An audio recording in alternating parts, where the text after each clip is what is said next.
Hola, muy buenas tardes. Nos encontramos acá nuevamente en ¿Qué pasa si olvido? En esta oportunidad tenemos una invitada muy especial. Ella es Marcia Scrantenberry. Marcia, muy bienvenida. Marcia, te cuento que tienes un programa que hace el Museo de la Memoria en convenio con la Universidad de Santiago a través de este canal, del canal Santiago TV. Y bueno, estamos cerrando la primera temporada de entrevistas de este ¿Qué pasa si olvido? Y dijimos, ¿quién puede ser la mejor persona para cerrar esta temporada, para cerrar en alto? Y dijimos, bueno, invitemos a Marcia. Es que tú me evalúas desde el afecto, así que está bien. No, pero estoy muy honrada y encantada de venir, imagínate. Los dos temas son mis temas, o sea, ser comunicadora, trabajar en los medios y el tema de los derechos humanos. Así que... Sí, bueno, yo quiero decir de que esta situación es incómoda en el sentido de que Marcia es una excelente entrevistadora, ha hecho grandes entrevistas y no es mi profesión. Ser periodista, pero en este momento tengo este rol de contribuir a la comunicación y la oportunidad única de poder estar conversando con Marcia. Marcia, tú naciste en La Serena, conversábamos.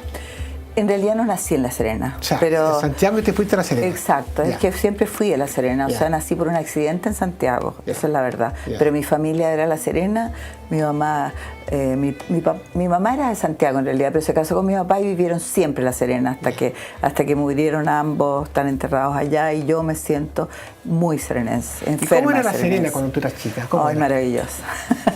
¿Ha cambiado? Sí. ¿Es distinto ahora? Ajá, mira, ha cambiado mucho, Ya. esa es la verdad. Pero bueno, yo no soy de las nostálgicas, yo creo que la vida pasa y viene la masividad y todo, y uno no saca nada con recordar con melancolía lo que eran esas playas vacías, con nosotros corriendo por ahí. ¿Playas ¿No es vacías? cierto?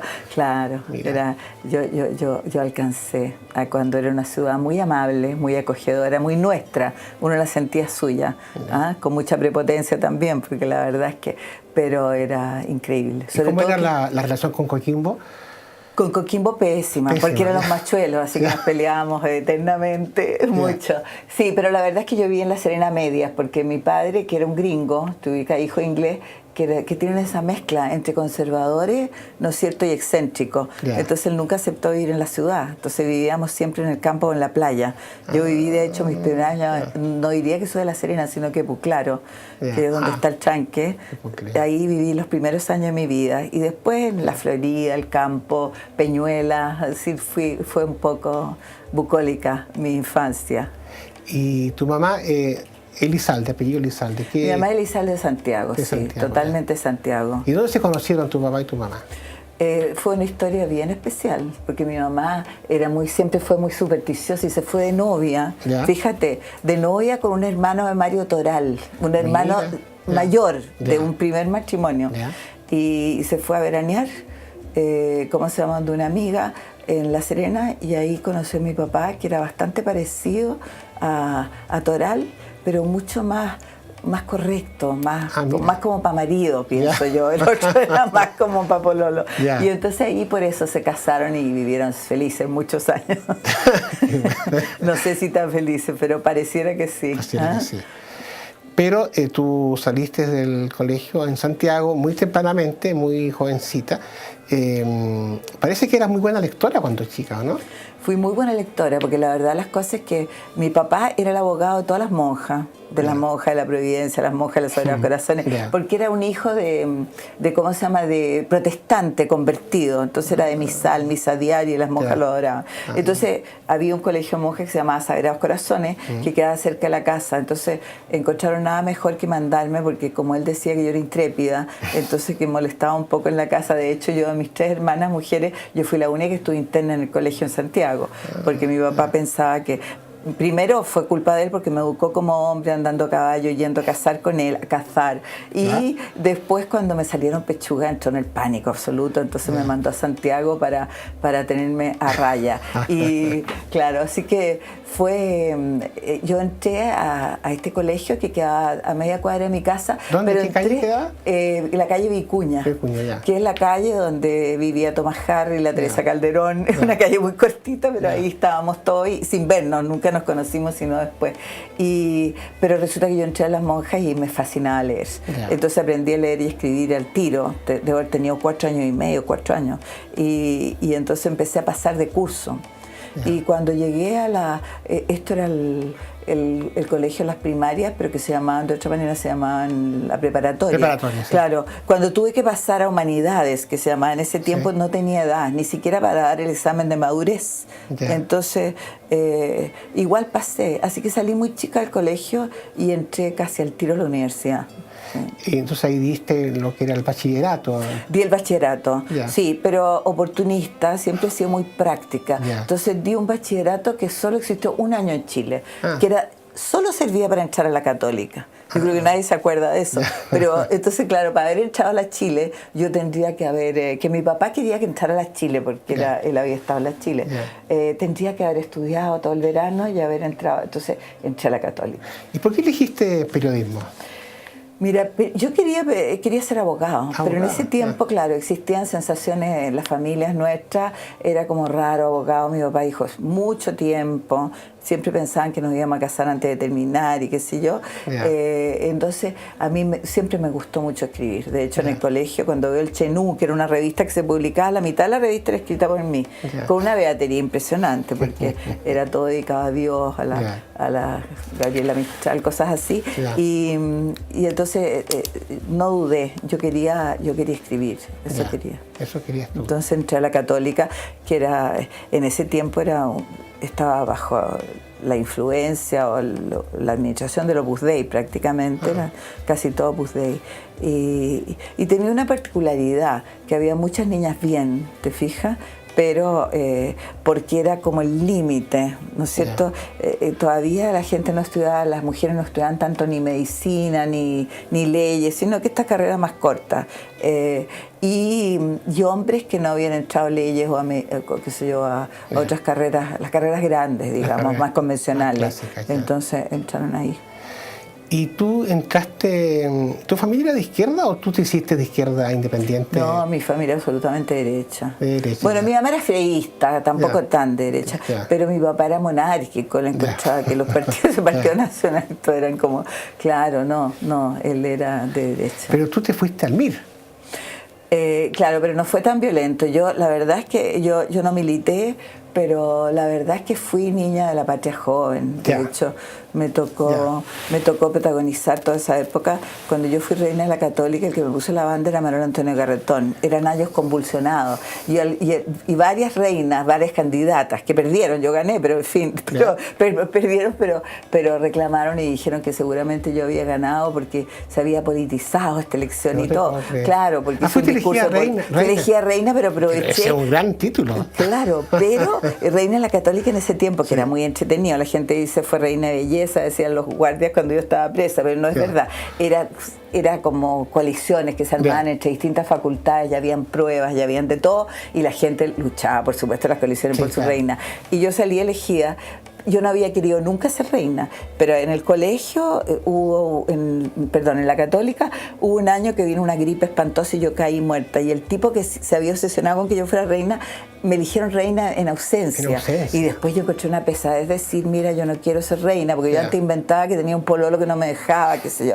Así que quedé reina y dije, bueno, voy a aprovechar. Así que hice un discurso, ¿me entiendes? Diciendo que era una estupidez ser reina en el fondo, pero que eran los plenarios de la Reforma. Y Manuel Antonio Garretón, él me condecoró, claro, me condecoró, a su pesar, porque Manuel Antonio como neurótico, de haber encontrado que yo era muy opinante, como mi papá. Pero ahí entonces, ¿qué? ¿Eras de la democracia cristiana? Yo era cercana a la democracia cristiana. Bueno, al grupo que se tomó la universidad en esa época y todo, pero yo era politizada, porque efectivamente en esa época las niñas en la Católica eran como más bien portadas, y yo iba a los trabajos de verano, participaba en todas esas cosas. ¿Pero no te fuiste al Mapu, sí? No, me salté el Mapu, fíjate, porque encontraba que era, no sé, encontraba un poco impostado hacer el Mapu. Era como seguir de pituca, pero de izquierda nomás. Entonces yo entré pololeé con la Democracia Cristiana. Sí. No solo eso, yo después mientras estaba en la universidad, entré a trabajar a la promoción popular. Me llevó Claudio Rego, porque yo era la que iba a hacer encuestas en la población, a preguntar a la gente por qué no iba a votar y todas esas cosas. Y Claudio me llevó a la promoción popular, fue una experiencia magnífica, porque era como cuando se empezaron a constituir. Estamos hablando del papá de Claudio Rego. El papá que fue un gran dirigente, ¿te fijas? Y en ese tiempo él era dirigente de la universidad. Y entonces fueron la formación de la Junta de Vecinos, los centros de madre, era la organización popular, entonces fue fascinante. Pero yo simultáneamente empecé a trabajar, me fui a ofrecer gratis a una revista que se llamaba Ecrán, porque me encantaba el cine, siempre me gustó la cultura.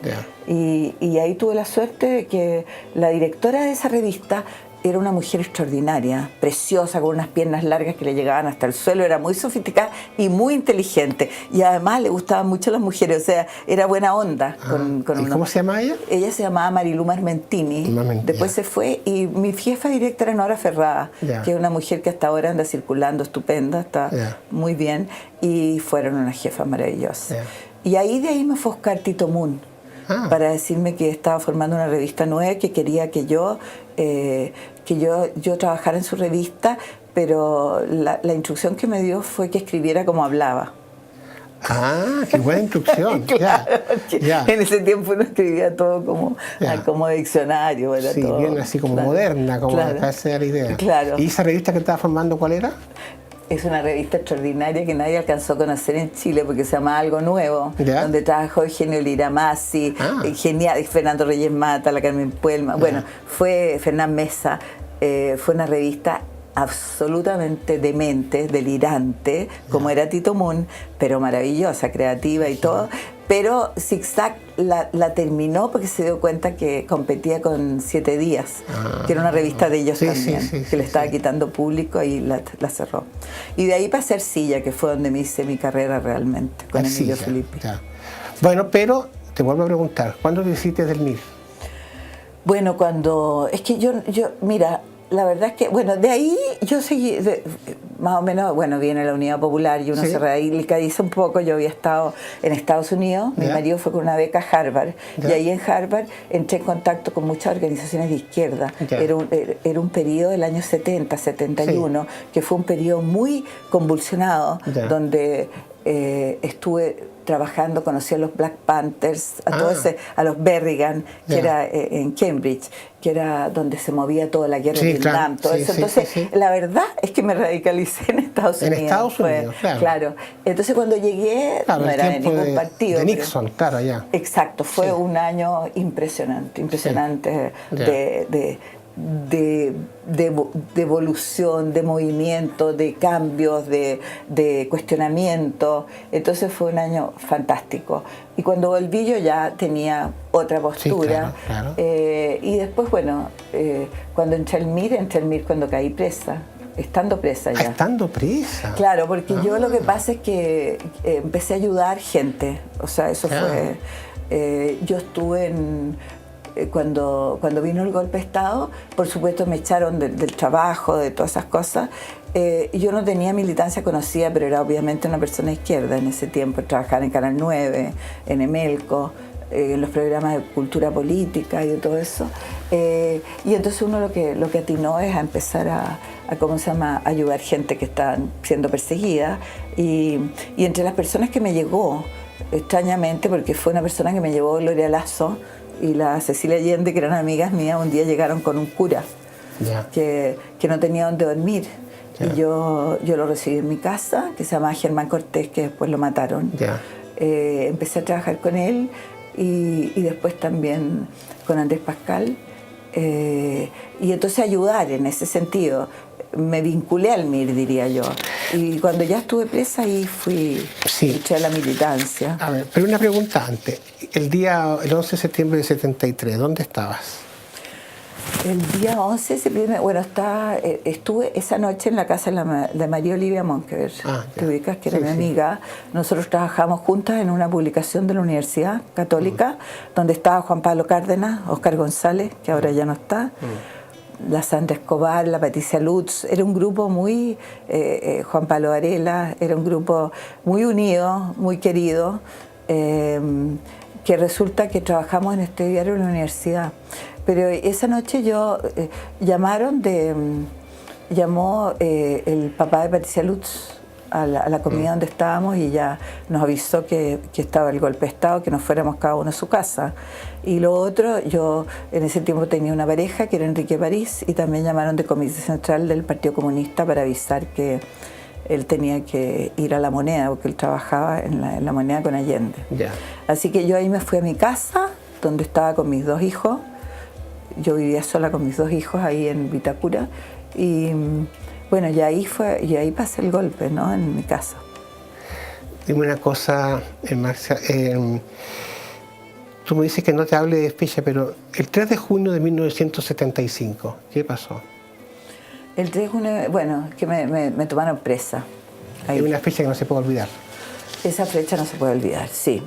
Yo he estado clandestina en realidad, porque había caído presa. Me recuerdo siempre de un cuento de Hernán Montalegre, que era un abogado de derechos humanos de la Vicaría, claro, y que yo me hice muy amiga de su mujer en ese tiempo en Costa Rica, y conversando un día estábamos hablando de esto, de las detenciones y qué sé yo, y yo le digo, mira, Hernán, pero es que tú estuviste preso en la época que yo, tú caíste en el año, en tal fecha, que sé yo.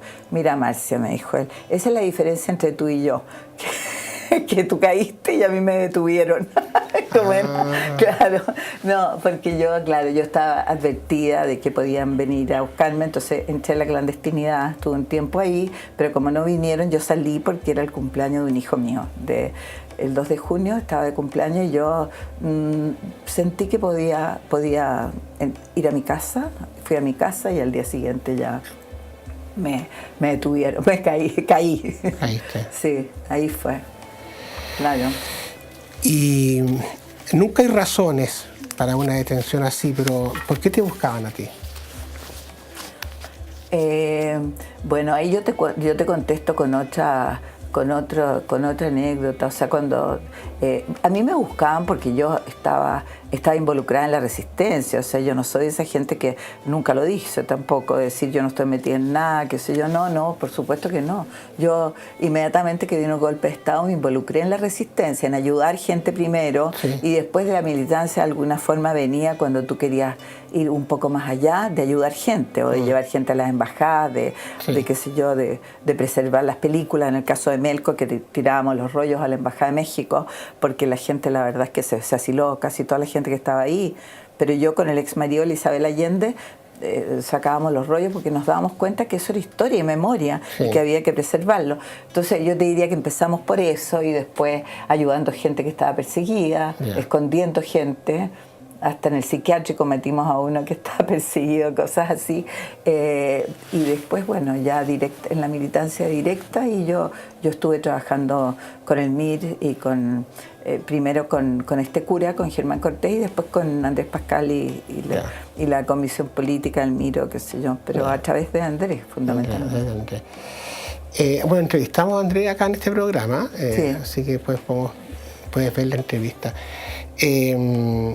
Yo sé que es difícil hablar de esto, pero si quieres contarnos qué pasó a partir de ese momento, del 3 de junio del 75. No, es que en ese momento yo me di cuenta que ¿cómo se llama? Que estaban... No, porque habían habido indicios, habían llamado por teléfono y yo tenía una clave para encontrarme, porque yo directamente era militante. En ese momento no era militante, fui militante oficialmente cuando estaba presa, pero trabajaba con el MIR y nosotros pertenecíamos a la Junta Revolucionaria del Cono Sur, donde había una relación, una coordinación, así como Contreras organizó este grupo siniestro de la Operación Cóndor.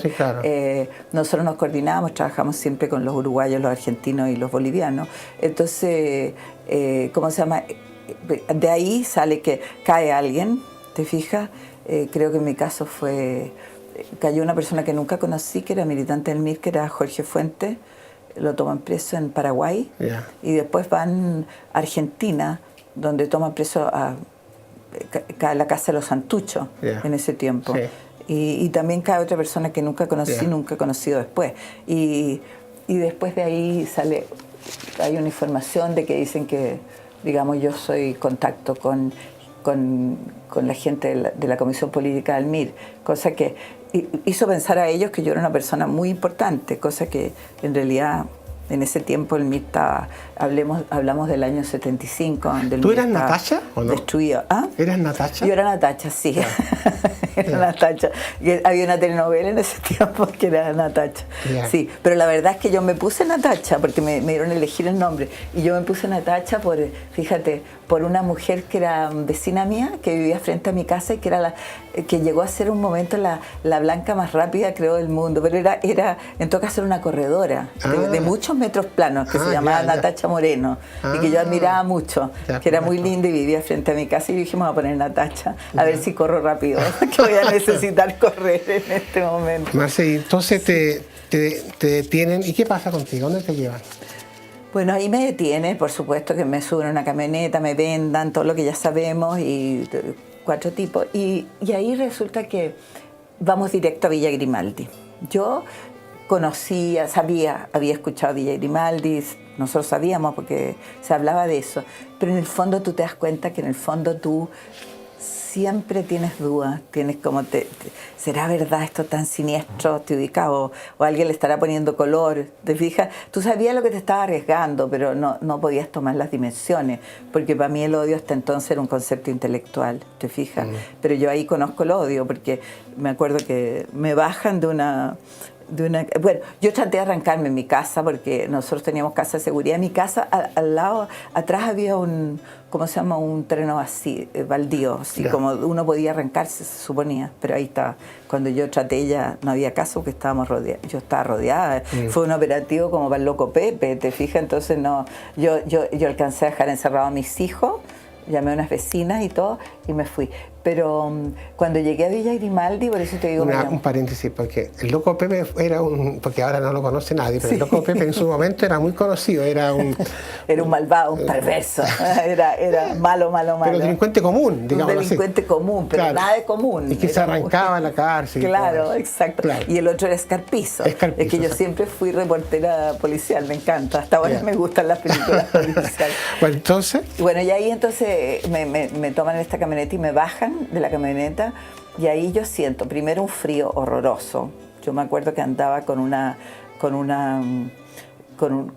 chaquetón blanco con líneas negras que habían traído el equipo de Melco, lo trajeron de la gira de Allende, que fue a Naciones Unidas y todo, y me compraron eso, yo no había podido ir, me lo compraron en Argelia, me la trajeron de vuelta, pantalones negros, botas, no me alcancé a poner bien las botas, y bueno, y me fui ahí, y cuando me bajo siento este frío horroroso. Yo dije, estoy cerca de la cordillera, y algo había escuchado que la Villa Grimaldi era cerca de la cordillera, y ahí inmediatamente me pasan a una especie de cabaña a la entrada de Villa Grimaldi, donde me toman 2 mujeres y me empiezan a desnudar y a sacar las cosas de mi cartera, qué sé yo, una billetera, una foto de su mamá, a como contabilizar, hacer un inventario de las cosas que yo tenía, una estampita de la Virgen de Guadalupe, y cosas así, y empiezan a desnudarme ellas con muy buenos modales. Yo dije, qué raro esto, fíjate que no es tan terrible porque es como si son mujeres las que desnudan a mujeres. Bueno, cosa que tú comprenderás que era absolutamente ilusoria, porque después viene la violencia brutal donde las mismas mujeres son terriblemente perras. Bueno, y de ahí me llevaron a tortura directamente y todo, donde no había ninguna consideración de que tú fueras mujer ni nada, pero así que partí en la Villa Grimaldi, y donde yo cuando me paré en la camioneta empecé a sentir unos gritos y unas cosas horrorosas. Yo dije, esto no puede ser verdad. Yo cerraba los ojos y decía, esto no es verdad, estos son animales, esto no es gente, esto no puede estar pasando, pero sí pasaba. Así que, y de ahí entré a tortura directamente. Muy fuerte.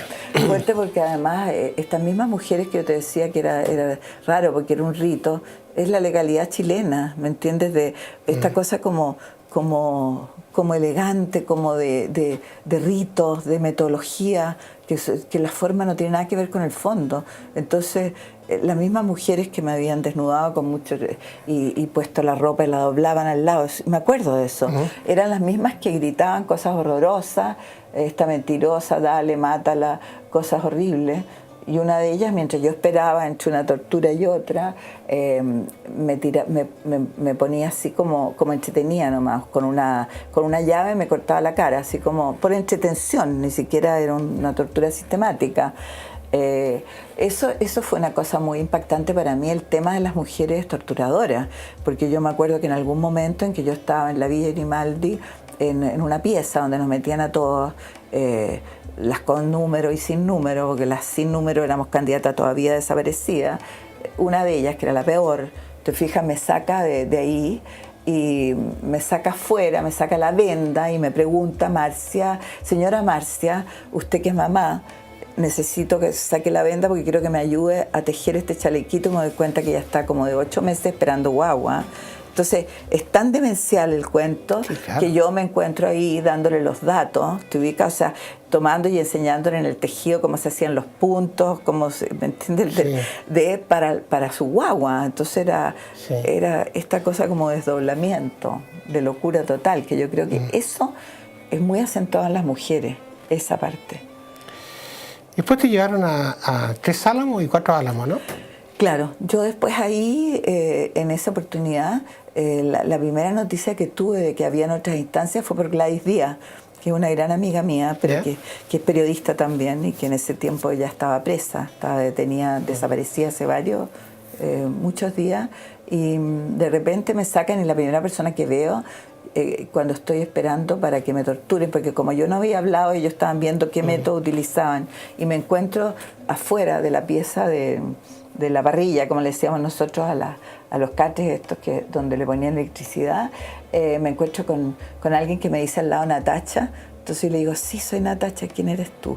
Y me dice, yo soy Gladys Díaz, tienes que comer, porque yo no había comido nada. Entonces adelgacé como 17 kilos, entonces me colgaban los pantalones, tienes que comer porque si no te vas a morir. Entonces le digo yo, es que no puedo comer, Gladys. Entonces tú eres Gladys. Yo soy Gladys, estás viva, le digo yo, porque yo cuando caí presa pensé que la Gladys podía estar muerta. Y ahí ella me dice, no come porque después de esto viene un lugar donde te están esperando todas las compañeras y donde vas a estar mucho mejor que ahora. Ay, bueno. No toda esta pesadilla, vas a salir de esta pesadilla. Bueno. Entonces ella me da ánimo. Y después ahí, bueno, me sacan de nuevo a tortura, porque ellas lo que querían era carearnos por si yo hablaba algo, ver si coincidía o qué sé yo. Bueno, entonces a la Gladys yo la vi en ese momento. Pero yo ya sabía que venía un lugar mejor. Desde entonces, y a ese lugar mejor en ese momento era 3 Álamos. 3 Álamos. Yo después de ahí pasé a 3 Álamos, pasé a Pirque y después pasé de nuevo a 4 Álamos y a la Villa, que yo hice todo el recorrido, digamos. Marcia, mira, tenemos que ir ahora a una breve paréntesis. Un corte comercial. Y ya volvemos para seguir hablando contigo. Bien.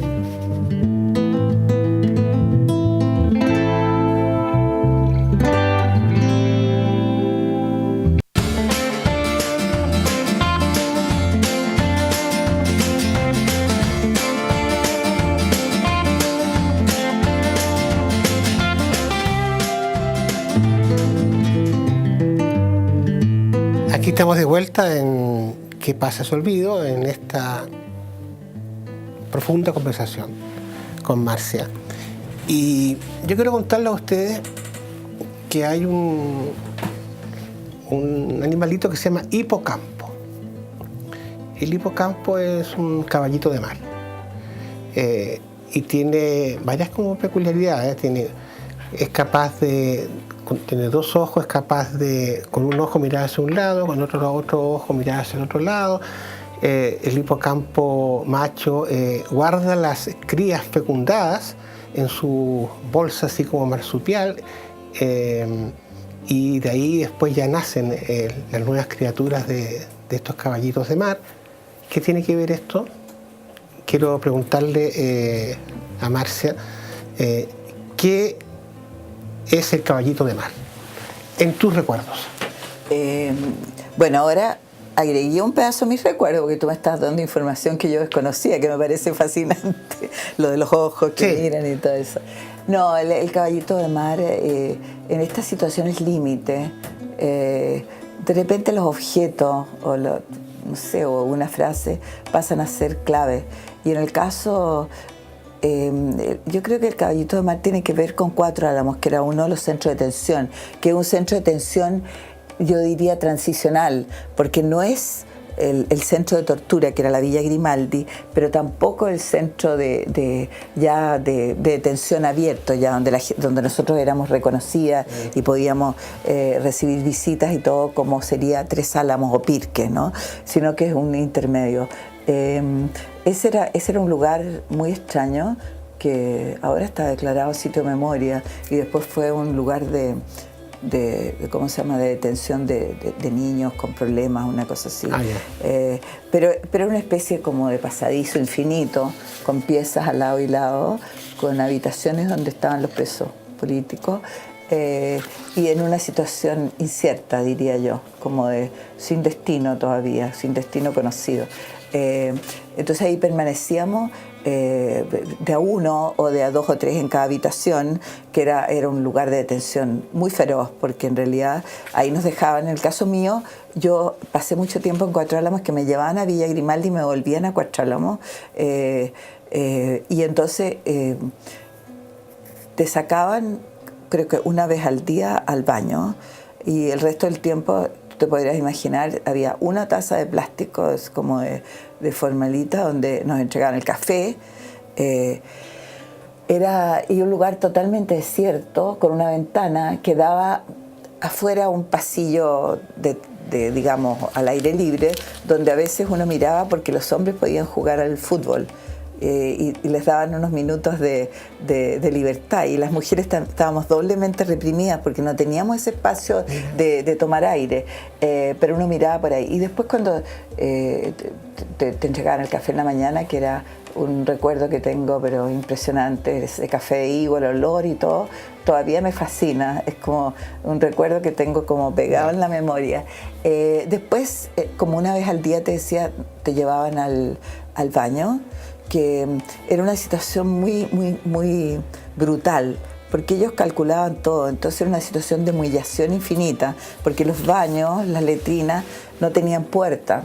Entonces te sacaban, y uno como mujer, era muy incómodo estar en un baño sin puerta, con un tipo con una ametralladora al frente, te ubicas, vigilándote mientras tú estabas en el baño. Y era el único minuto en que te sacaban, bueno, en ese minuto te sacaban la venda, la venda que tenía en los ojos, pero resulta, yo creo también que tampoco era casual, te sacaban la venda para humillarte más todavía, para que tú estuvieras, porque si tú estabas con venda no estabas viendo, entonces no tú tienes la sensación, si tú no estás viendo, de que no te ven, aunque no sea así. Entonces te sacaban la venda, pero entonces era el único momento de luz en el día, y resulta que estaban estos en el mismo baño había un cuadrado, ¿cómo se llaman? Desagües. Desagüe, claro, sí, claro. Un desagüe que era, y tenía una marca industrial, que era el Caballito de Mar. Yeah. Entonces, por ese desagüe que se escurría el agua de todo del baño, y uno miraba, y como te digo, era el único momento de luz. Entonces el Caballito de Mar era un momento especial, particular, un momento de luz, diría yo, y que uno veía, por ejemplo, correr el agua ahí, y decía, bueno, qué ganas de irnos por acá, de irse por aquí y salir. Entonces era un momento como de luz y libertad. Entonces se transformó en un instante simbólico. También los baños eran un lugar también de deseo, diría yo, en el sentido de deseo de libertad también, porque en general nosotros, cuando lográbamos escribir algún mensaje para otros compañeros, lo dejábamos también en el baño. Había un lugar en el baño donde uno escondía, nosotros escribíamos, bueno, en el MIR nosotros usábamos mucho los papeles de cigarrillo para y los, ¿cómo se llama? Lo que los uruguayos llamaban embutidos, nosotros llamábamos barretines, que era meter estos mensajes, ¿no es cierto?, ¿cómo se llama?, en el doblez de la falda, en un jabón, en cosas así, y entonces nosotros poníamos esos mensajes ahí para que los recibiera alguien y dando cuenta de algo que sucedía o que iba a suceder, o contábamos cosas también. Entonces el baño era un lugar especial. Entonces, pero el caballito pasó a hacer eso, ¿no? Sí. Y después por eso que en los trabajos manuales que nosotros hacíamos, con hueso, con un hueso de la cazuela, o con las monedas que nosotros les pedíamos a los familiares que las pusieran en la línea del tren porque se aplanaban y hacíamos medalla, entonces dibujábamos el caballito de mar. Bueno, y el caballito de mar, si ustedes van al Museo de la Memoria y los Derechos Humanos, ahí va a estar. Está en la vitrina de las artesanías, pero también está en el piso de la explanada, que se llama, donde están cumpliendo esa función de desagüe. No es un detalle menor, porque ya, como cuenta Marcia, es un recuerdo de un lugar por donde uno podía fugarse, de alguna manera, de lo que se estaba sufriendo. Marcia, tengo que preguntarte con mucho orgullo, porque soy el director del Museo de la Memoria y los Derechos Humanos, ¿cómo se creó este museo? Porque tú estuviste en su origen y eso es tremendamente valioso. Cuéntanos cómo fue todo eso. Mira, fue desconcertante, porque la verdad las cosas que yo en ese tiempo estaba en el directorio de Villa Grimaldi, que estuve un tiempo corto, pero estuve ahí. Y resulta que nosotros, durante ese periodo corto que estuve, porque fue para completar el periodo de un cura que se había tenido que ir, entonces yo lo reemplacé, fui elegida y estuve ahí. Pero una de las cosas que hice, que alcancé a gestionar con otra gente, por supuesto, con los directores de la villa, yo era una de las directoras ahí, fue que estábamos gestionando para que se hiciera un pequeño museo en Villa Grimaldi. Entonces, que se logró con unos boliches que habían al lado y con Romy Schmidt en ese periodo. En algún momento fue la presidenta Bachelet, hizo un discurso en algún aniversario de Villa Grimaldi y ella habló de un museo. Yo dije, estará hablando de este museo, del museo que yo estoy postulando. Pero lo dejé pasar, fíjate, extrañamente yo nunca había oído hablar del museo, de la memoria, de ese proyecto. Y en una oportunidad me llama María Luisa Sepúlveda y me dice, pero yo había hablado la semana anterior con la presidenta que me había pedido que era un nombre que iba a proponer para el directorio de Televisión Nacional. Entonces me llama María Luisa Sepúlveda y yo le digo, pero María Luisa, me dice, fíjate que la idea es que tú vengas a hacerte cargo del proyecto del museo, de materializar este proyecto. Yo le dije, María Luisa, pero yo justo estoy entrando al directorio del Museo de Televisión Nacional, no sé si eran compatibles las dos cosas, si podrán hacer las dos, no lo sé. Sí, bueno, pero la presidenta seguramente te va a llamar. Y me llamó la presidenta y yo fui a hablar con ella y tuvimos ahí un tete a tete, o sea, como las dos, en una reunión bastante corta, te diría yo, donde ella me pasó media carilla, me dijo, ¿tú estás segura que tú quieres hacer esto? Y yo le dije, presidenta, por supuesto que estoy segura, yo no le voy a preguntar ni el sueldo que me van a pagar, ni el horario, porque yo he luchado toda mi vida por esto, entonces esto es un regalo que usted me hace. Pero me dijo, un gran desafío porque tenemos muy poco tiempo, evidentemente que la presidenta después iba... Ya una vez que cumpliera el periodo no sabíamos quién venía después o qué presidente, había que hacerlo rápido y ¿cómo se llama? Y como te digo, con esta media carilla, y yo acepté ese ofrecimiento que ella me hizo y me propuse llevarlo adelante. Y la verdad es que si no hubiera sido, ahí empecé a trabajar con María Luisa Sepúlveda en la Oficina de Derechos Humanos, donde, digamos, este era uno de los temas que manejaba María Luisa Sepúlveda, habían otras cosas, ¿te fijas? Pero fue fascinante, partimos un grupo chiquísimo, en una oficinita diminuta, y así que fue como empezar a pensar de cero, porque evidentemente, tú lo sabes bien, que los sitios de memoria, o sea, un sitio como Villa Grimaldi o Londres, ¿no es cierto?, son sitios donde tú te paras y hay un ambiente, hay una energía que habla por sí misma, porque ahí pasaron cosas, ¿te fijas? Bueno, yo también tengo una visión sobre eso, que de repente siento que cuando hay sitios demasiado intervenidos, esa energía también como que se complica un poco, se enturbiece, pero en fin, pero acá teníamos que partir de cero. Entonces, el día que yo acepté, que asumí, se había fallado el proyecto físico de la construcción del museo.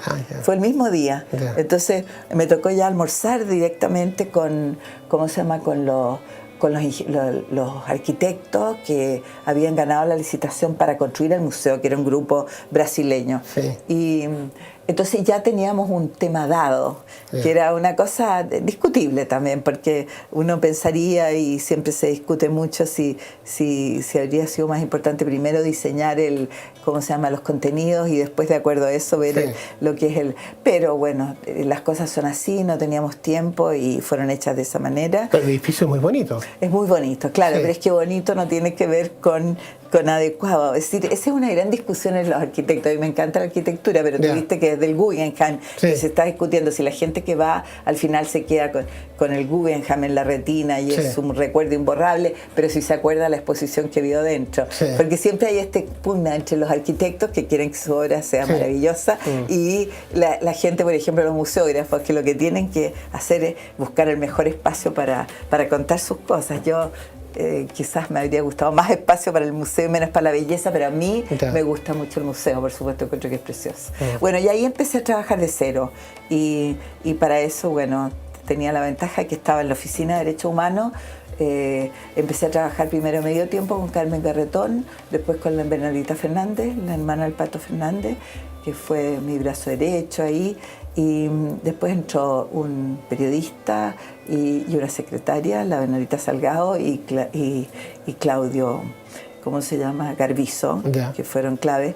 Y bueno, y correr, ¿no? Y porque mientras nosotros se estaba construyendo el museo y nosotros construyendo el proyecto del museo, digamos, los soportes y todo eso, que fue con una empresa que tenía mucha experiencia en eso, ¿cómo se llama?, Cortés Monroy. Pero mientras tanto nosotros estábamos recibiendo las donaciones, recibiendo a la gente, que también es un tema, porque primero nosotros, yo hablaba con la María Luisa Sepúlveda y decíamos, bueno, irá a venir gente a este museo, ¿te fijas? O será el público cautivo, digamos, que somos nosotros mismos, un ministro holandés que viene, pero el tema, el desafío y lo que quería la presidenta. Yo creo que ella me designa a mí en este cargo porque no es casual que yo soy mujer, primero, ella incentivó mucho la presencia de mujeres en su gobierno, pero también porque soy comunicadora y yo creo que ella quería llegar a mucha gente, hacer un museo que no fuera demasiado hermético, demasiado sofisticado, demasiado que no fuera sectario y que fuera inclusivo, porque para mí, te ubicas, hoy día el museo tiene otras consignas y todo, porque ahí por ejemplo, en el memorial de Yar, que es la persona, yo creo que el artista que más ha trabajado en temas de memoria en el mundo. Yo lo llamé por teléfono a Nueva York y él salió y me dijo, yo le dije, estoy construyendo un museo por cuenta de la presidenta y quiero saber si yo te dono una obra, yo te la dono, pero me dijo, lo que hay que financiar es el soporte, con la gran suerte de que yo, cuando estaba como directora de cultura con Miriam Pilowski, habíamos agilizado un proyecto, había una legislación que se llama el Impost, que viene de Francia, que significa que hay que poner el 1% en todas las obras públicas, en los hospitales, en las escuelas y qué sé yo, entonces que se construyan. Entonces yo contaba con eso y con eso hicimos alianza con Obras Públicas, que financió esa parte que era la instalación de la obra de Yar. Pero la obra de Yar tiene para mí el centro de lo que es el museo, que era en ese momento esta frase que dice: todos hemos perdido algo. Y que son figuras, ¿no es cierto?, de gente común y corriente y de fusilados, detenidos, desaparecidos y todo.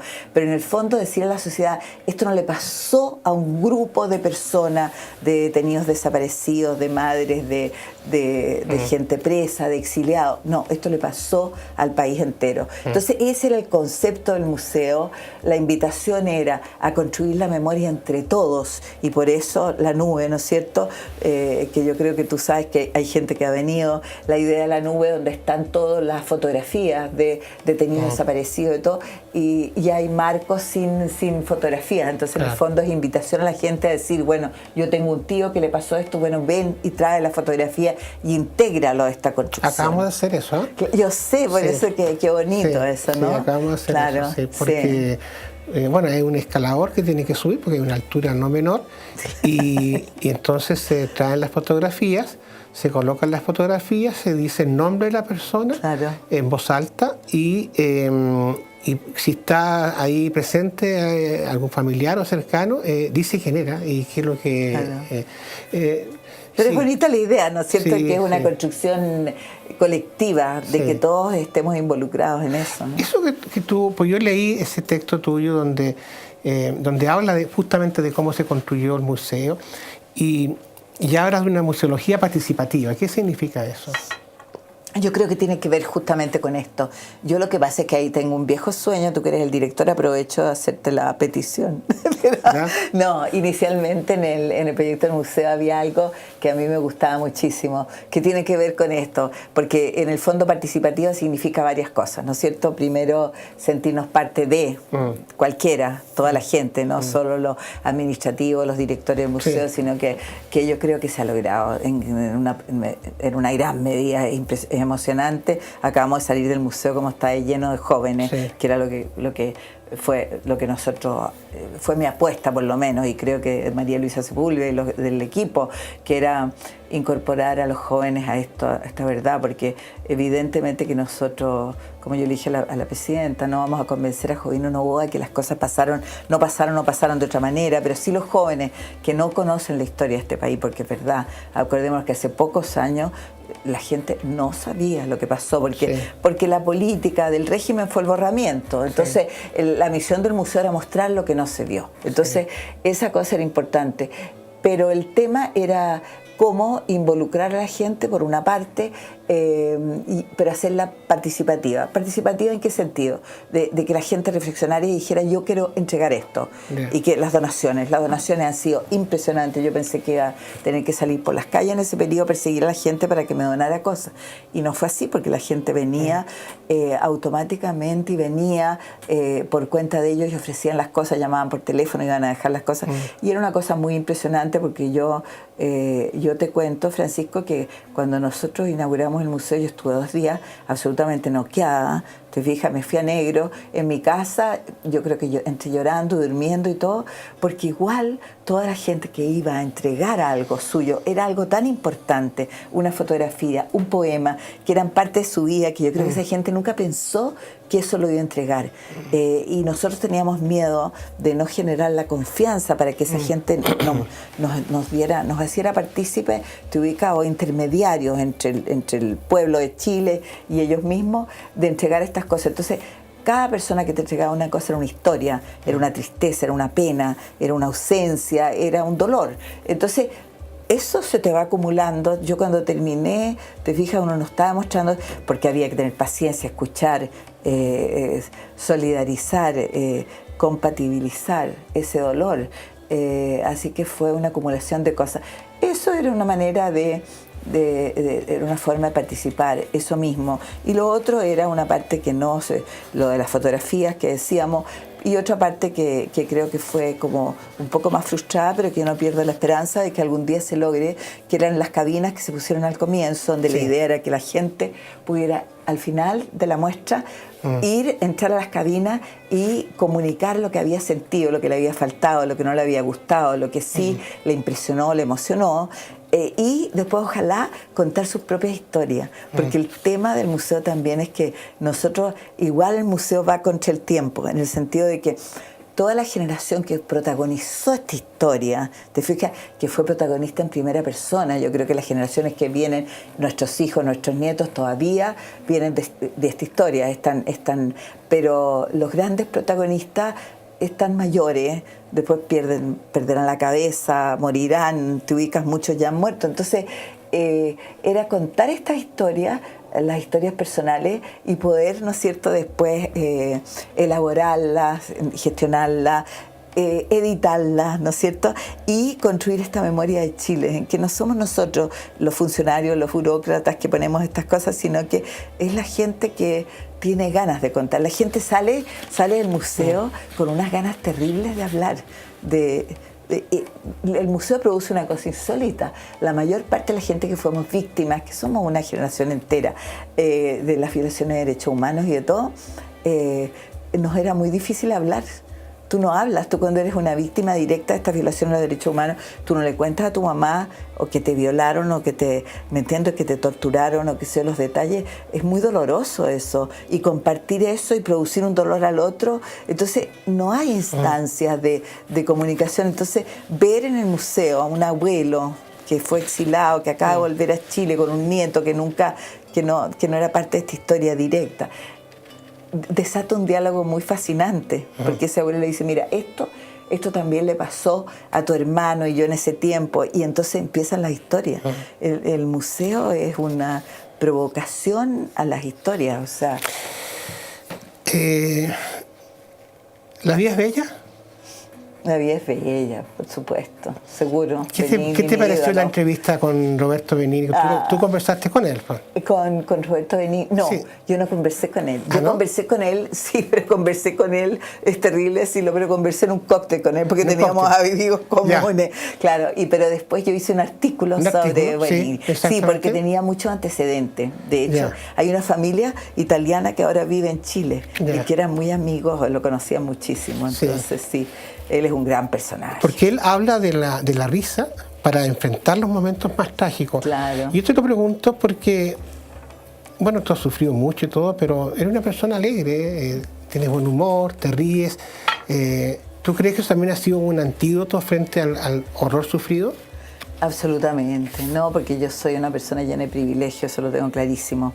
Además que yo siempre me pregunto cuando tengo gente amiga o gente cercana que están deprimida y tan deprimente, que cuenta puras cosas horribles, y yo siempre pienso, esta gente no mira, no ve, porque cuando tú ves el horror y cuando ves gente que ha sufrido tanto, tú te das cuenta de tus privilegios. Yo creo que por eso que la gente que no está en contacto con la vida misma y con el dolor de la gente, que es enorme.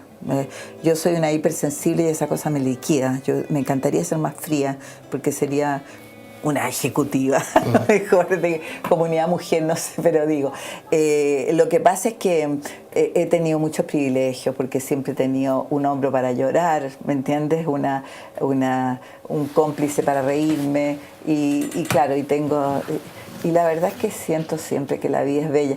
Yo pensé que estaba, porque creo que hoy día me llegó una circular con uno de Roberto Benigni. ¿Tú la viste que anda circulando? No. Pensé, mira qué coincidencia, porque habla sobre la felicidad. Hoy día me llegó. Por eso es que me chispoteé, porque pensé que me estabas hablando de eso, de la felicidad. No, la felicidad son momentos, y hay que disfrutar de esos momentos y atesorarlos y usarlos y reservarlos para los momentos duros, que son muchos también. Sí, no, yo me refería a Benigni porque tú tienes un libro muy bonito, no sé dónde puedo poner, ahí sí se ve, ¿no? Sí. ¿Está bien o no? Sí, es un libro donde Marcia es coautora, y este libro se llama Crónicas de Italia. Y me llama la atención porque la verdad es que aquí hay otra beta tuya que es como súper cultural, o sea, y por ejemplo, te entrevistaste, ahí sí que creo que te entrevistaste con Antonio Tabucchio, ¿no? Sí, maravilloso, sí. Claro que sí. El que inspiró la película Sostiene Pereira. Exactamente, claro, es el... No trabaja un Marcello Mastroianni que está en su mejor momento. ¡Ay, maravilloso! Sí. No, Tabú, qué gran personaje, ¿no? Sí. Él es increíble. Un tipo además absolutamente como un admirador del destino, como yo soy. Pero imagínate que en un tren se encontró con un libro Pessoa y decidió irse a vivir a Portugal para estudiar a Pessoa. No, gran personaje. Yo tuve la suerte que efectivamente tuvimos amigos comunes en Italia. Entonces lo entrevisté en Florencia, donde él vivía, me tomé un tren y fui a Florencia y lo entrevisté mientras él veía un partido de fútbol. Porque él me preguntó, ¿no te importa entrevistarme si estoy viendo el fútbol? Nada, le dije, todo lo contrario, me encanta porque así te pillo descuidado, ¿te fijas? Entonces, bueno, y le hice esa entrevista que fue maravillosa. Tuve una enorme suerte porque él es un gran personaje, además de una humildad y de una inteligencia increíble. Además le pregunté por Chile, es una cosa pintoresca, y porque le pregunto por Chile y le digo, Chile, ¿tú conoces Chile?